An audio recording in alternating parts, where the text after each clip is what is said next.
최병훈 교수님 모시겠습니다. 안녕하세요. 반갑습니다.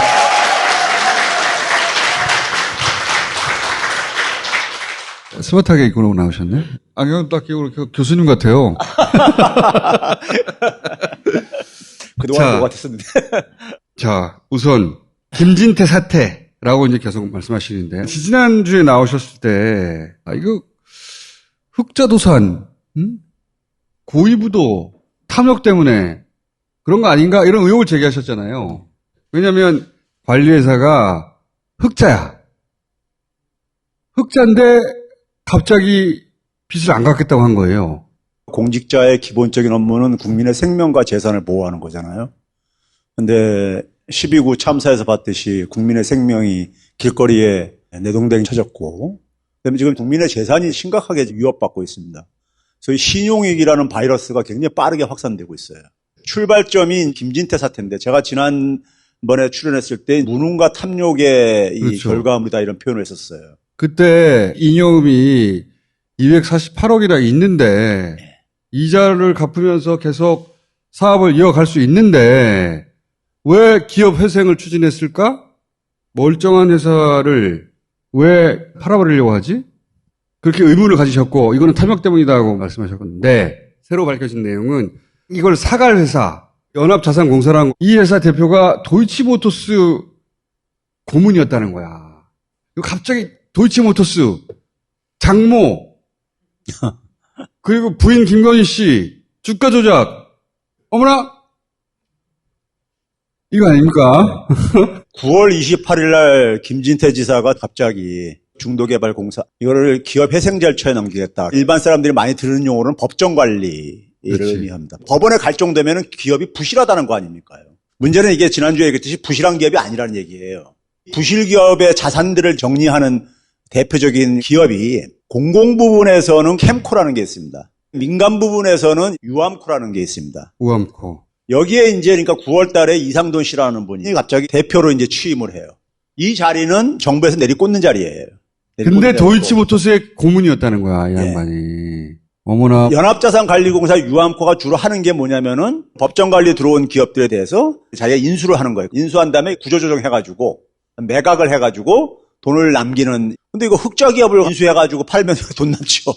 왜냐하면은 그 땅을 100년간 무상으로 임대하는 계약을 맺어놨거든요. 시간이 지나면 지날수록 돈이 남게 돼 있단 말이야. 이걸 인수한 다음 누군가 사갈 거 아니야. 아직 등장하진 않았어요? 등장할 어떤 기업이 도이치모터스 고문을 꽂은 사람하고 관련이 있는 거 아닐까? 그러니까 이 레고랜드 사태는 탐욕이 설계한 거 아니야? 이런 의혹인 거예요. 근데 이게 얼마나 파장을 일으키거든요. 이게 이제 10월 23일 날 정부에서 한국은행 총재석부터 기재부 부총리석 금융위원회 위원장석과 모여가지고 대책을 내놓지. 그래서 50조 플러스 알파 돈을 공급하겠다. 왜냐면은 이 사태로 인해서 우리나라 채권 신뢰도가 확 떨어져 버렸단 말이죠. 지자체 강원도라는 것은 중앙정부하고 똑같은 거잖아요. 근데 이거를 빚을 안 갚겠다고 해버렸으니까는 시장에서는 이게 상식적으로 말이 안 되는 일이 벌어진 거예요. 그러자 2천억 때문에 벌어진 일인데 50조 알파를 공급할 정도로 일이 커진 거야. 23일 날 50조 플러스 알파를 투입하겠다고 발표를 하고 21일 날은 김진태가 빚 갚겠다. 근데 지금 현재까지 투입된 돈은 188조 플러스 알파입니다. 왜냐하면 신뢰가 한번 무너졌으니까. 네. 이게 전염병 같아가지고 신용이 붕괴돼 버리면요. 이 사태를 금융위원장은 몰랐다. 한마디로 무능한 거죠. 탐욕과 무능이 결합돼가지고 이 사태를 만들었는데. 근데 김진태 지사가 처음에 기재부하고 의논했다고 그랬거든요. 법정관리로 넘기려면은 실사를 밟아요. 기재부가 주로 이런 걸 많이 하죠. 이 문제가 결국은 흥국생명 사태로 이어지죠. 흥국생명은 중견 생명보험회사입니다. 언론에서는 이해하기 힘든 용어들이 좀 많이 튀어나왔는데 뭐 신종 자본증권, 콜옵션 하다 보니까 머리 아프죠. 무슨 말인가 해가지고요. 채권이라는 것은 언제까지 갚아야 되는 만기가 있는 거잖아요. 그런데 이제 이건 만기가 거의 없는 채권에 대해서 영구채는 이자만 주로 이렇게 갚는 건데 흥국생명이 해외에서 2017년도에 5억 달러를 조달했다 썼단 말이에요. 근데 5억 달러라는 돈을 빌려주면서 만기 없이 빌려줄 투자자는 없지요. 그러다 보니까 옵션을 걸어요. 한 5년 이후에 원금을 상환한다는 그런 장치를 콜옵션이라고 한 거예요. 근데 2017년에서 5년 지난 게 그게 오늘입니다. 11월 9일. 문제 그러니까는 다시 채권을 사들이면서 5억 달러 원금을 지불해야 되는 건데 이걸 안 하겠다고 한 거예요. 법적으로는 그러니까 불법은 아니지만은 당연히 채권을 매입해 가야 되는데 매입 못하겠다 이렇게 해버린 거예요. 투자자가 이자만 받다가 원금 받겠소 하는데 흥국생명이 돌려줄 돈을 마련을 못한 거예요. 한마디로 말하면. 그럼 이자가 높아지고 신용도 확 떨어지지 그러면. 그걸 감수할 만큼 돈 조달을 못한 겁니다. 흥국생명이. 또 5년을 연장하는 대신에 이자율이 확 올라가겠죠. 올라가는데 그걸 갚기 위해서 조달해야 되는 자금이 한 8천억 가까이 되는데 거기에서 요구하는 이자율이 훨씬 더 높은 거예요. 왜? 레고랜드 사태 때문에. 이게 다 연결된 거예요. 예, 레고랜드 사태 때문에 자금 조달이 어려워지다 보니까 여기서 금융당국이 어렵더라도 마련해라. 정부가 지원해 줄게. 이렇게 했었어야 해요. 왜냐하면 흥국생명 하나의 문제가 아니라 한국에서 생명보험사가 돈을 조달을 못해? 라고 하는 그 시그널이 세상에 나가는 거잖아. 안 그래도 지금 신뢰도가 떨어져 있는데 한국에 지난번에 지자체가 그러더니 이번에는 생명보험사가 돈을 조달을 못하네? 그럼 신뢰도가 더 떨어질 거 아니에요. 이거는 일개 기업의 문제가 아니라 정부가 차단했어야 될 일이잖아. 근데 흥국생명이 이렇게 콜옵션 못하겠다고 했을 때 금융당국이 잘했다고 그랬거든요. 그렇죠. 아무 문제가 없다고 그랬어. 그러자 다른 생명보험사들도 이제 조달이 안 되는 거야. 당연히 불신이 퍼져나가는 거지 더. 그러니까 다시 정부가 나섰어. 흥국생명 콜옵션 한다고 해라. 돈을 어떻게 마련하느냐? 정부가 다른 은행에서 막 땡겨가지고. 그러니까 지자체에서 신뢰를 한번 무너뜨린 게 그다음에 금융회사로 이게 번진 거고 흥국생명만의 문제가 아닌 거거든. 다른 생명사들도 돈을 조달을 못하니까 막 퍼져나가기 시작한 거야 지금. 김진세 사사가 9월 28일 날 기업회생 절차 넘기게 떨어졌어요. 이게 신용 스프레드라는 게 뭐냐면은 가장 안전한 상품, 정부가 발행한 채권이죠. 그거 대비해서 얼마나 더 금리를 물어야 되느냐 하는 게 이제 신용 스프레드예요. 이거 보게 되면 9월 달에는 특수차 같은 경우를 본다면 0.36%포인트 정도 차이가 났었는데 이게 계속 올라가가지고 11월 7월 엊그저께까지는 0.91%까지 올라가 버렸다는 얘기예요. 이게. 원래는 요 정도 이자만 주면 돈을 조달할 수 있었는데 김진태 지사의 발언 이후에는 이렇게 올라가고 당국이 50조 플러스 알파 한 다음에는 또 이만큼 올라가고 흥국생명 이후로는 이만큼 올라갔다는 거예요. 네. 계속 올라간다는 거지. 그래서 신용위기라고 하는 거예요. 불신이 퍼져나가고 그렇죠. 있는 거지. 한국에 대한. 금융시장에서는 신뢰가 가장 중요하거든요. 이게 이제 발행액입니다. 채권 발행액들. 채권 발행액도 보게 되면은 계속 떨어지잖아요. 금융에 관심이 없으면 채권이 뭔지 몰라요. 왜 빤히 쳐다봐 모르면서? 왜냐하면 일반인들은 채권을 다룰 일이 거의 없거든요.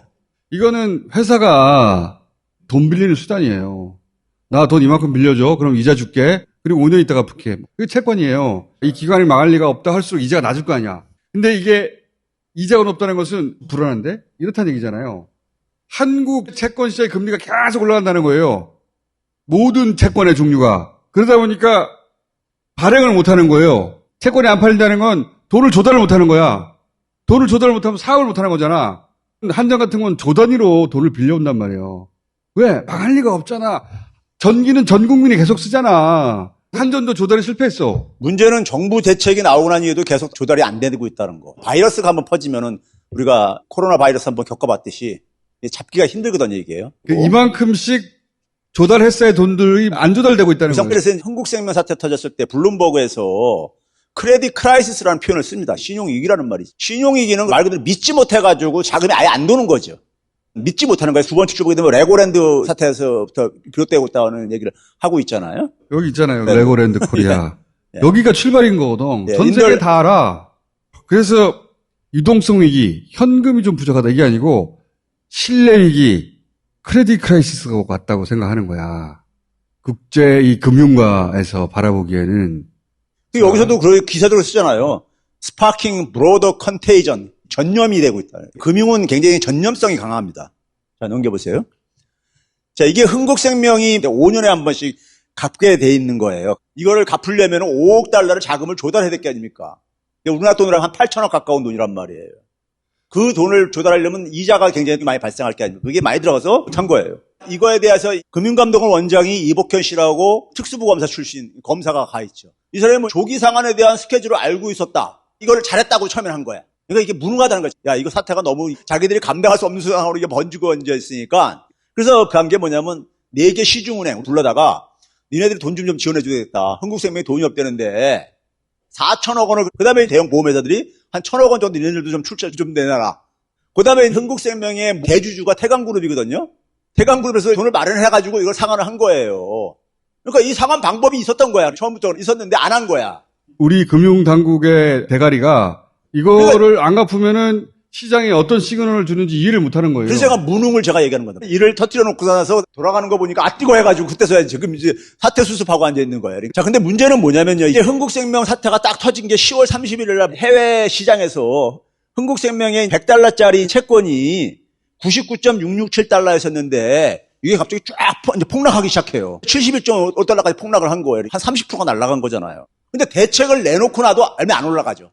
안 올라가지. 한 번 신뢰가 잃어버리게 되면은 회복하는 게 쉽지가 않다는 얘기예요. 상환을 하기로 했는데도 불구하고 이게 회복이 안 되는 거야. 흥국생명 하나만의 문제가 아니라 다른 생명보험사들도 신용이기 때문에 자금 조달이 어려워졌어요. 지금 대기업들이 회사채 발행을 못 하고 있어요. 이게 공기업으로 이제 하선되고 있는데 한전이라면 AAA 등급, 정부 등급하고 똑같습니다.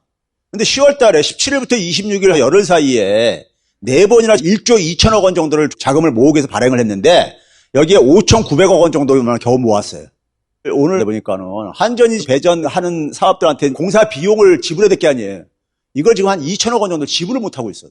돈이 없어가지고. 내국인 투자자들이 볼 때는 지방자치단체가 약속을 어기더니만은 그 다음에 금융회사도 못 갚겠다고 하고 그리고 공기업도 빚도 못 갚고 앉아있고 그러니까 시장은 어떻게 되겠습니까?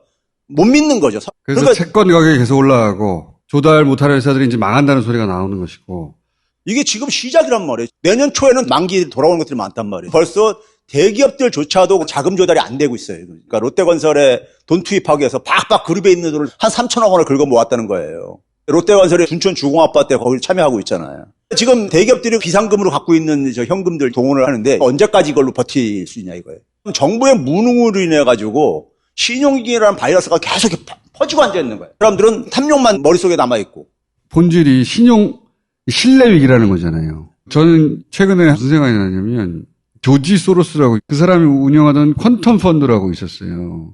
그 퀀텀 펀드가 단 하루 만에 영국 파운드화를 굴복을 시켰거든. 영란은행을 털었어요. 전 세계적으로 금융이 불안정하잖아요. 이럴 때는 이 헤지 펀드들이 한탕 하고 싶거든. 그 후보 국가로 한국을 노리게 되지 않을까? 이 신호들을 보면서 이 한국 정부가 대응하는 거 보니까 영 실력이 없거든. 우린 참 멍청합니다. 딸랑딸랑 이 신호를 계속 그들에게 보내고 있는 거 아닌가 지금? 오, 씨발 이거 먹잇감의 후보 리스트로 올라가지 않을까? 이런 걱정을 최근에 하기 시작했어요. 그러니까 여러분들은 은행, 보험회사, 공기업 나오니까 이게 나하고는 관계없는 얘기처럼 이렇게 생각이 들죠?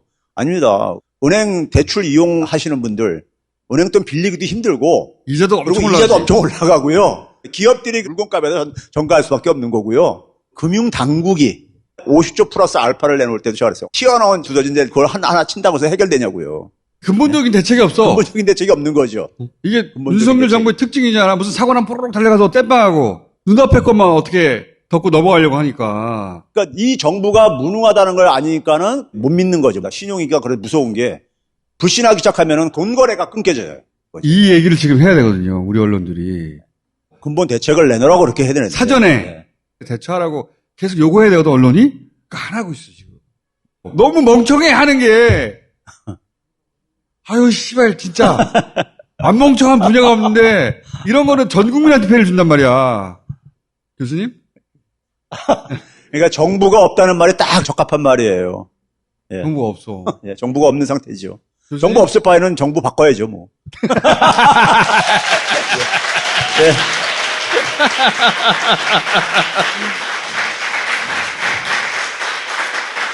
이거는 협박이 아니고, 진짜 걱정이에요, 순수하게.